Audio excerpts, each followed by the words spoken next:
Good morning, everyone. Welcome to our panel, Parents Are So Weird. My name is Priscilla Delgado, and I am so excited to be moderating this morning. Today's panelists include authors Erin Entrada Kelly and Angela Dominguez. New York Times bestselling author Erin Entrada Kelly was awarded the Newbery Medal for Hello Universe and a Newbery Honor for We Dream of Space. Her newest book, Maybe Marisol Rainey, which she also illustrated, will be published in May 2021. Erin grew up in Lake Charles, Louisiana, and now lives in Delaware. She is a professor of children's literature in the graduate fiction and publishing programs at Rosemont College, and she is also on the faculty at Hamline University. Angela Dominguez is the author and illustrator of several books for children, including Ura Belbre illustration honor books, Maria Had a Little Llama, and Mango Abuela and Me, written by Meg Medina. Her latest book is Stella Díaz Dreams Big. Angela was born in Mexico City, grew up in the great state of Texas, and now resides on the East Coast.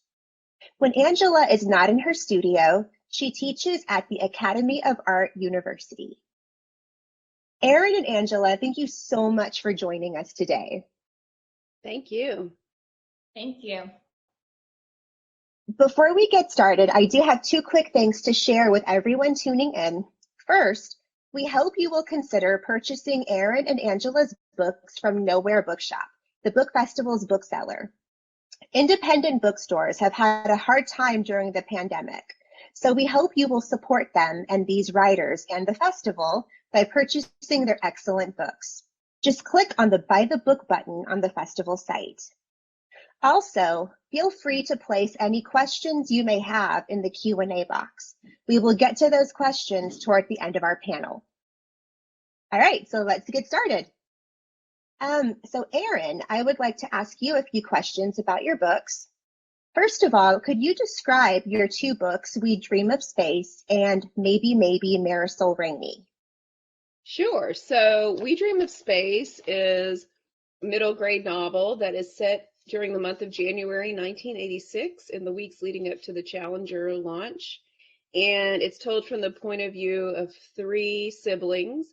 There's Bird, who dreams of being NASA's first female shuttle commander, her twin brother Fitch, who has some anger management problems that he doesn't quite know what to deal with. They're both 12, and their older brother Cash, who is 13. So it's a lot about, even though it's kind of centered around the Challenger launch, that's kind of just like the foundation for the novel. It's really a story about a family, an imperfect family, and how they're all trying to navigate that world for themselves. And then Maybe Marisol Rainey is my first book for early elementary readers. And this book is quite autobiographical. Marisol Rainey is basically me when I was 8 years old. There she is. She is half Filipino, half white, and she's growing up in Louisiana. And kind of the central theme of this, which will be a series, is that Marisol has a lot of anxieties and fears, and she's very kind of quiet and introspective. And in this first book, it's about a tree in her backyard that she's afraid to climb, that everyone climbs except for her. And so that's what Maybe Marisol Rainey is about. Awesome. Thank you for sharing that. Both of those books are amazing, and I'm so excited to ask you a few questions about them. So the first book I wanted to touch on is We Dream of Space. The Nelson Thomas family is comprised of three children, Bird and Fitch, who are twins, and Cash, their older brother. Their parents give them really conflicting information, like they tell them to be kind, yet the parents themselves are not always kind to each other or even to their kids. So my question is, how did you determine the roles the parents would have with their children in this book? That's a great question. So I knew I wanted to write a book about an imperfect family. I mean, all families are imperfect, but I wanted to specifically write about the ways that parents can be very hypocritical as role models. And I wanted to write about a family where the parents argue. and in what is kind of a volatile, not physically abusive, but just emotionally tense household. Because I feel like it's really important. You know, we talk a lot about how family is so important, how family is everything. But for some people, family is can be a very um, destructive or toxic environment. And I think it's really important that young people see all types of different families and see young people surviving and navigating within those family units. So I knew that I wanted their parents to be um, imperfect. So they argue a lot. They're two people. Adults who read the book will see them as two people who should be divorced, but are probably staying together for their kids, right? But they argue all the time. They use hateful language toward each other. But like you said, they tell the children to not use hateful language. And Fitch actually gets in trouble at school for an outburst he has, which his mother really berates him for, even though it mimics the same behavior he's seeing at home. So I think that, you know, I'm a parent, and I think that most parents would agree, you know, we're out here trying our best. But sometimes adults in general, not just parents, but adults in general can be hypocritical. It's kind of like a do as I say, not as I do kind of thing. Mhm, And young mhm. people absolutely recognize that when it's happening. So I wanted the young people out there to know that, you know, there are adults out there who see the clown in the sewer, you know, any kind of thing. Like, um, we know, right? Because I know when I was a kid and grown-ups gave me conflicting advice, um, I know you know, it really affected how I trusted them, and if whether or not I respected them as role models, because I'm like, well, you're telling me to do this, but you're doing that. And kids are definitely smart enough to see those things. So it was important for me to examine all that stuff in We Dream of Space. Mhm, mhm. And it was so powerful, those dynamics. I mean, like as a reader, like it physically, like it hurt reading some of those moments of just just disagreements and harsh words exchanged among the parents, and then the parents toward the children. And there was one scene in the book that really, it stayed with me since I read We Dream of Space last summer, and then I read it again just a few weeks ago for this panel. And this one scene just really stayed with me. Bird is having dinner at her friend Danny's house, and there is something that Bird wishes her family would do: have a family dinner, just sit all together around the table. There's even a part in the book where Bird is trying to clear off the table because it has a bunch of stuff, and her mom's like, "What are you doing? Why are you taking? I won't be able to find anything. Like, put things back."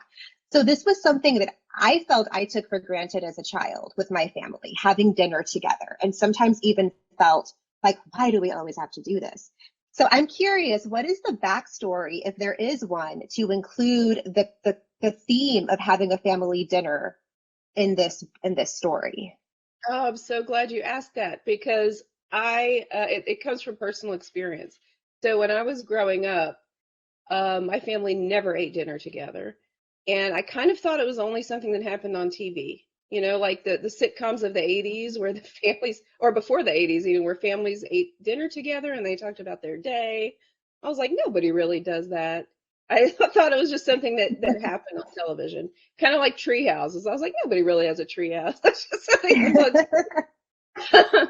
So, and I always kind of wished for that. I kind of wished that we would eat dinner together, but we never did. And I know that I would try, you know, and sometimes I'd sit at the table just by myself and eat.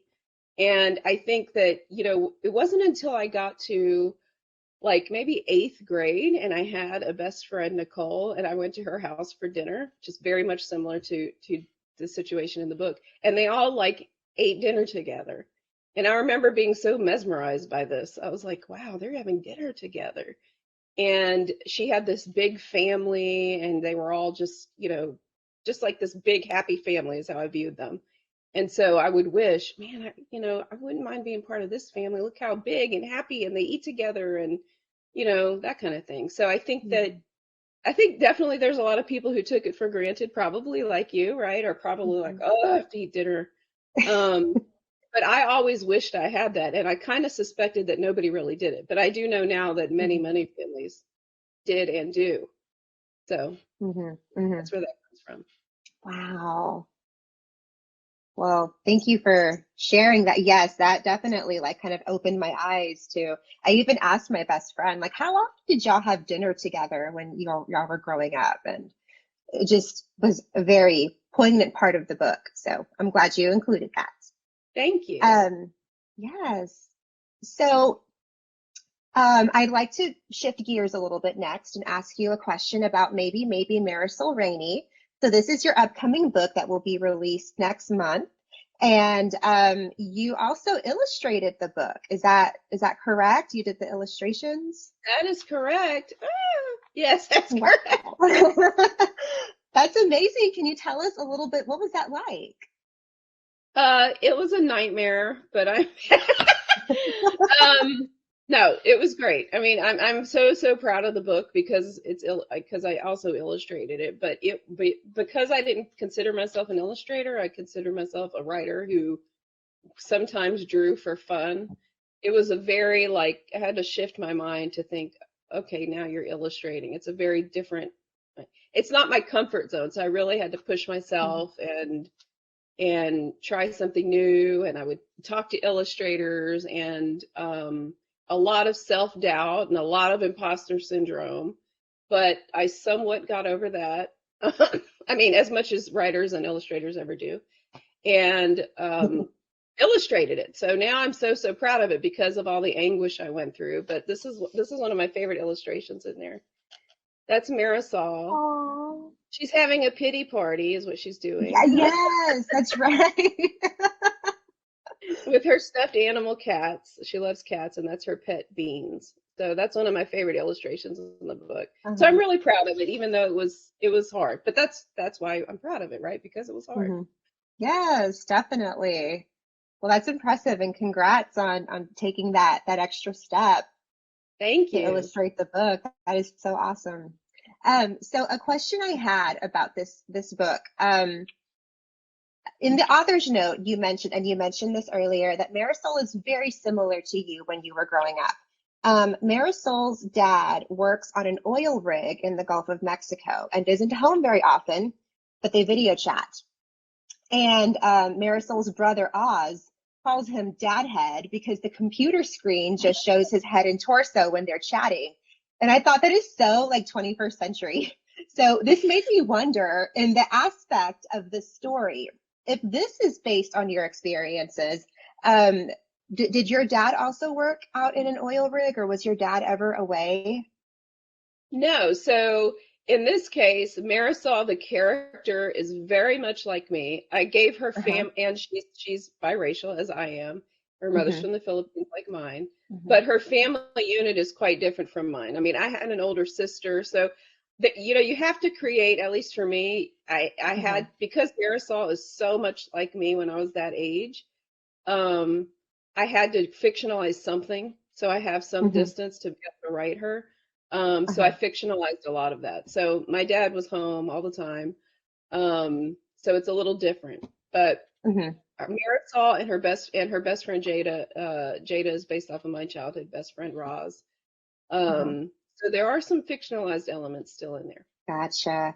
It just made me wonder, like, if this is how, we keep in touch today. It just made me wonder, like, how did families do it before we had video chatting, before we had Skype and Zoom? And um, I just was kind of thinking, like, my brother-in-law was in the army and he was deployed quite a bit when I was younger, and we would write letters. We would send like care packages, and I don't know like how many people still do stuff like that. But it just made me wonder about those dynamics when you're apart, and how keeping those relationships together, how there's just different technologies now that make it a little bit easier than back when, I guess, when we were growing up.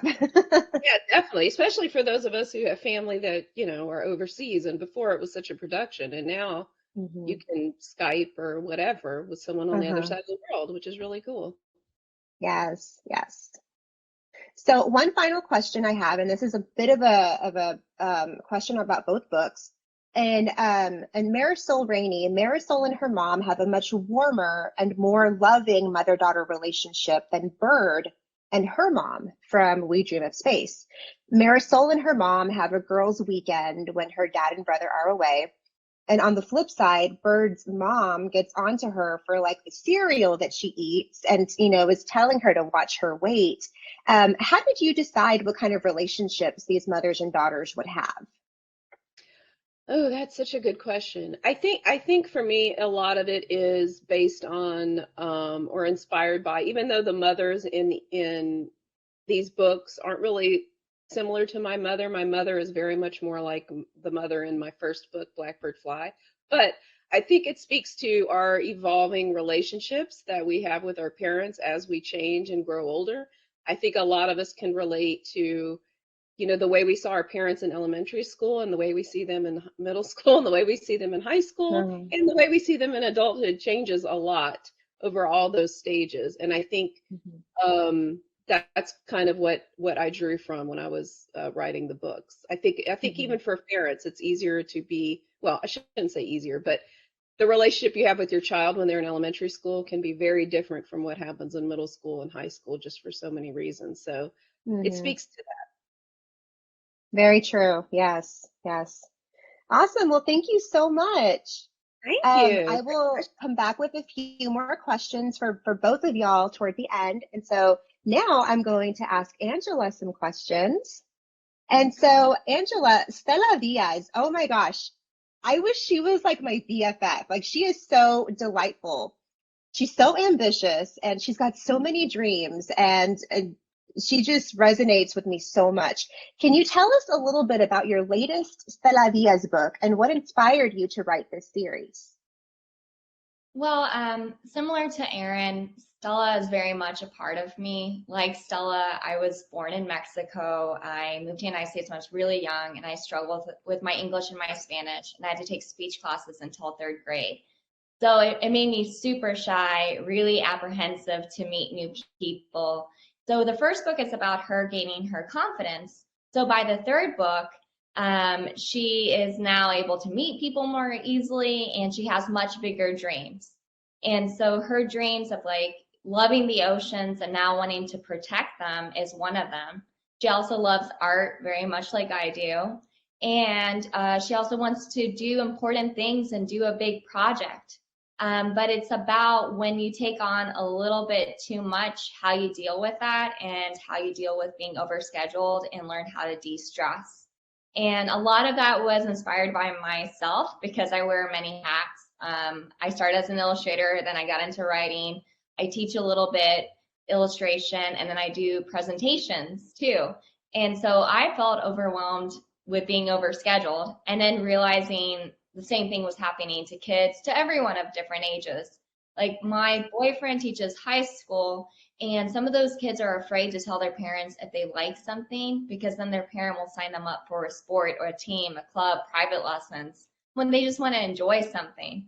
So it's kind of dealing with what kids are dealing with today and making it so that they learn how to handle it. And that is okay to be interested in multiple things too. That it's part of being a human. You don't have to love this one thing.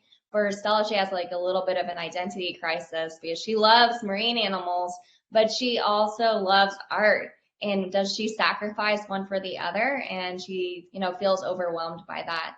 And I think I would encourage kids to follow all their interests because they're still so young and they're still finding out their personality. And so I use Stella as Mhm. that vehicle for that. Mhm.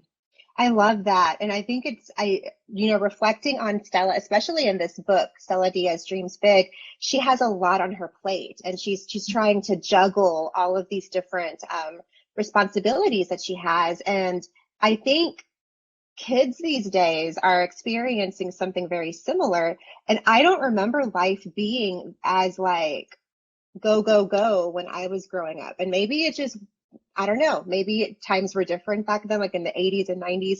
But even my goddaughter, I think sometimes like she's part of all these different groups. And there's times where she's just like doesn't want to go to a meeting or doesn't just wants to kind of take a break. And that seems like such a huge load for kids to be carrying so early. But it's also a good opportunity, like you said, for them to get to explore different interests and try to find out like what they really love, what their passions are.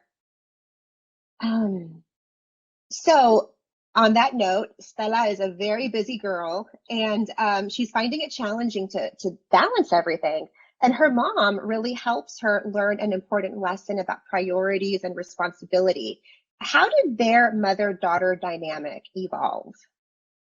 So that's very much based on my own mother as well. My mom had my brother and me when she was young. So she had my brother when she was 18 and when she was 22. So she was always kind of part friend, part mother at the same time. And she was always one of my biggest supporters. And with her, I could be my true self when I couldn't be necessarily at school. So I wanted to create a mirror of that relationship, of that support, especially since, similar to Stella, my dad wasn't there to be, the co-parent that I think a lot of kids don't have either. So I wanted her to be really warm and to be her rock, basically. That's amazing. I love that too. And I think I like that how she's also like her friend, like she's her mother, but also her friend. That's a beautiful, beautiful relationship. So another question I have, in Stella Díaz Dreams Big, a new neighbor moves in, a man named Diego with a daughter a little older than Stella. And Diego and Stella's mom, they hit it off, and Stella starts to wonder if they like each other. And Stella at school is also getting teased for her friendship with a boy named Stanley. So I was curious, what led you to include this boy-girl friendship theme in the book?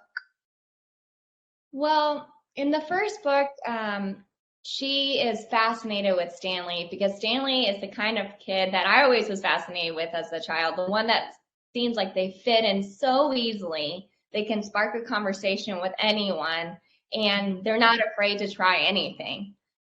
So they become friends, and by the third book, I felt like entering into fourth grade and just thinking about that's like all of a sudden it starts changing from we can be friends to all of a sudden automatically you have to like the person because that's just kind of what is ingrained in like elementary school culture.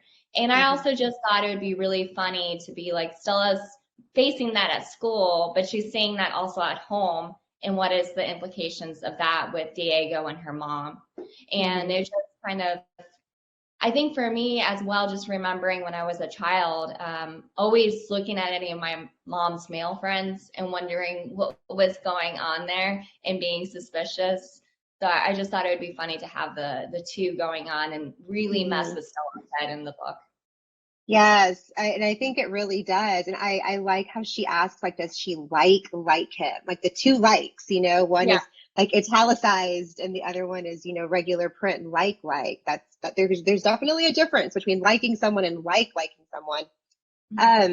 Do you think could anything more develop with Stella's mom and Diego down the road? Well, I'm working on the fourth one right now, so I don't have that happening in the fourth one. It might happen. Yes, he represents the man that I wish my mom would have remarried, so I can do that. So if I get the opportunity of doing a fifth Stella, I would probably consider throwing that in there. Awesome. Well, looking forward to reading whatever's in store next. Yay. Thank you. And so just a quick reminder to our audience, remember to place your questions for the authors in the Q&A box. We will be getting to those in a little bit. And so now I would like to ask both of you some questions about your books. Let's see. Okay, so in both of your books, Marisol and Stella's moms are from different countries. Marisol's mom is from the Philippines and Stella's mom is from Mexico. Can you share a little bit about incorporating your family culture into your work? Erin? Oh, thank you. So I feel like this is kind of something that I struggle with isn't the right word, but that I try to do with each of my books. In Marisol, one of the things that they kind of bond over is the fact that her mother tells her about a tree she used to climb in the Philippines, because Marisol asked her, were you afraid to climb trees? And or no, she asked her if she ever climbed trees, and she said, oh yes, I Mhm. climb trees all the time. Another thing that warms my heart is being able to include Filipino terms of endearment in the book. So her mother calls her anak, which is Tagalog for daughter, or child. And my mom called me that all the time growing up. And I think that, if you're not familiar with the language, you see the word and you're like, I mean, obviously with context clues, you can figure out that it's a term of endearment. But it's just so special for me to be able to put words that I grew up hearing that not a lot of people are familiar with. And in the book, Marisol even says that she likes being called anak because it's a term of endearment. And she also likes the phrase term of endearment because she thinks it sounds nice. Which was also me when I was a kid. Like, I remember that movie, Terms of Endearment. I'm like, that sounds nice. So that's one of the things that I like to do in my books is because it's so special. Those of us who grew up being called like things that our other kids at school weren't called. I think it's another way to connect. So then Filipino readers can read it, and then they actually see a word in print that they grew up hearing that was rarely seen in print before in any other books they read, and that's really important to me. Yes, yes. Love that. Thank you. Angela? I think for me, growing up, I was cut between the two cultures. So home was very different from school. And when I was thinking about Stella, and especially as I've gotten older, and I go home and I hear my mom, and I recognize now that she has an accent. I didn't recognize that as a child. It was just the way that my mom sounded. I just wanted to create that comfort and those things that kind of made my childhood what it was. The food, again, those terms of endearment, the way that she viewed the world. And I know so much of that is informed from her being from Mexico. And similar to Erin, I just want kids to be able to see that what different households look like, or be able to see their own household in a book. Because I remember growing up, I would go to other kids' homes that were non-Hispanic or not Latino, and I just remember like being like, why isn't everyone not kissing and hugging each other, or calling each other like my darling or my sweetheart or my princess? And it's just like, that's just the way Latinos are.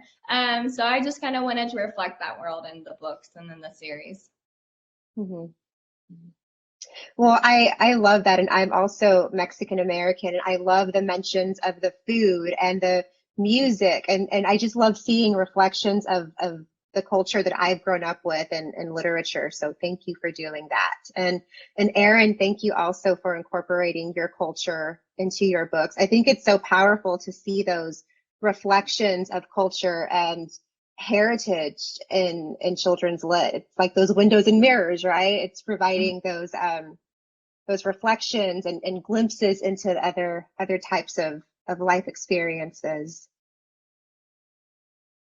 Great. So my other question, all of your books have personal meaning behind them, reflections of your childhood experiences. Why is it important to you to write these stories? Angela? I think part of it was like initially came from a selfish place where I was thinking about using myself and my experiences, and I knew it, and I could put on paper, and it was easier for me to write, especially since these are my first novels. But I think the more that I've written them and I've encountered kids, just realizing that books we read as children stay with us our entire life. And the idea of a book like Stella staying with a child who might be shy or might come from another place adds so much more meaning to my work. So I feel like it came from me, but now I'm thinking about those kids when I'm writing. And I've had many experiences where I do school visits, and there's kids who, I can see their little Stellas, but they raise their hands because they made a connection with the book or with me. And seeing them have that confidence for a moment, or then go inspired and write something, I think that's the greatest gift from the work that I do now. Mm-hmm. I love that. Thank you. Erin? So for me, when I was growing up, I felt very, not to be a downer, but I felt very like lonely and kind of invisible and like I wasn't really that important. And one thread that's kind of through all my books is, my characters tend to reflect that. And I think my goal is that, whenever a young little Erin is reading one of my books, I want them to be able to feel like someone sees them and so that they're not invisible. They're visible for the duration that they're reading my book and hopefully beyond. And not just my book, any book that they read. So that's really important to me, and that's the reader that I always keep in mind when I'm writing is the little Erin who's feeling very lonely and invisible and is reading a book and says, okay, these characters or this writer gets it. That's what I always have kind of in the back of my head. Mm-hmm. Mm-hmm. It's amazing how like our childhood experiences have such a profound effect on us, like into adulthood, into the choices we make and the projects we take on. So my next question, what led you both to write middle grade fiction? Erin? So for me, I started off writing short stories for adults. And, when I was in high school, I had it in my head that I was going to be, I wanted to be like the next Stephen King. So I wrote stories that reflected that. And I started publishing short stories. I couldn't finish a book. I couldn't finish a novel. I would get to like midway and then it would just peter out and die. So I decided to start writing short stories and those started getting published. And at one point, I looked at all these short stories and almost all of them were coming of age stories. And almost all of them had a main character who was between 8 and 12. And I thought, that means something, And someone once told me, I cannot remember who, they said when we reflect on our childhood, there's usually that age where everything changed. And it could be the age where your parents got divorced, or an age where your pet died, or your grandmother died, or whatever it may be.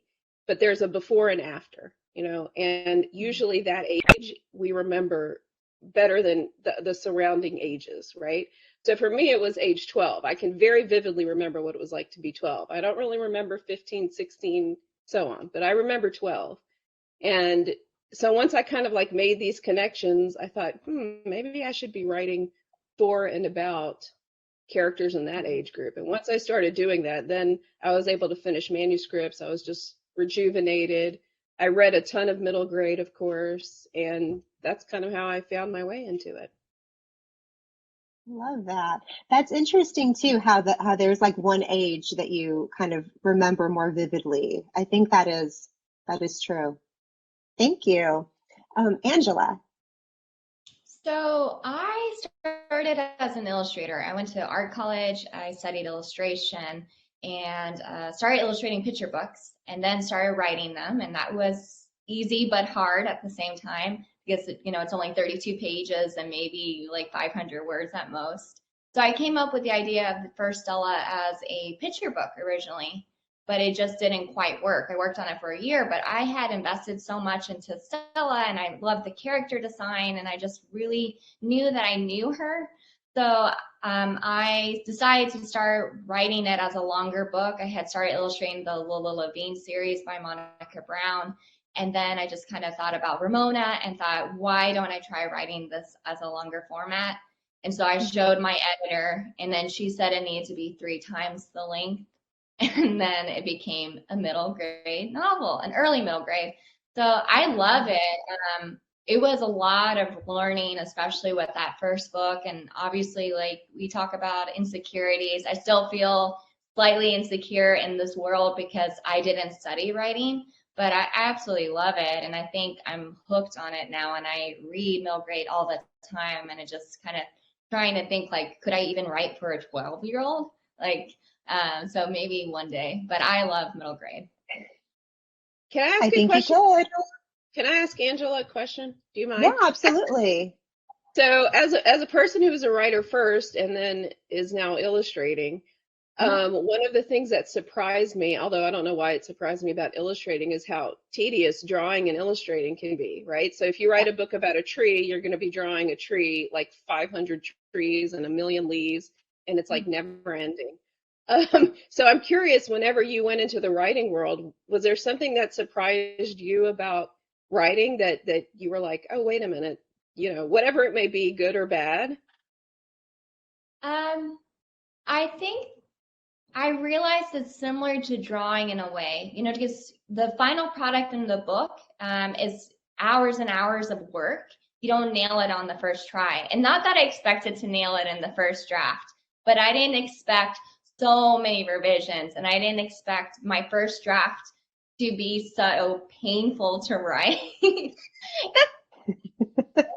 I forget that every time I write each Stellas, but now I'm prepared for that. I think about, okay, I started with those awful doodles with the drawings and then eventually go somewhere. So I have to think of it the same way with writing. It's just, I'm writing because I'm forcing myself to sit because I need to get a certain amount of words down, and then I will make it pretty later. So I think that's been the biggest surprise. That makes total sense. Yeah, they are very similar now, that because you could be describing drawing and illustrating as well. Interesting. Okay. Thanks, Priscilla. I just wanted to ask that. Yeah, that's a really good question. And that is so cool, like how Angela started as an illustrator and now has branched into writing. And Erin, it's kind of, you too, but flip side. So that's really neat. We all have that in common. Authors and illustrators. Love it. Great. So my last question before we begin our Q&A, if you could go back and tell your middle grade self one thing, what would it be?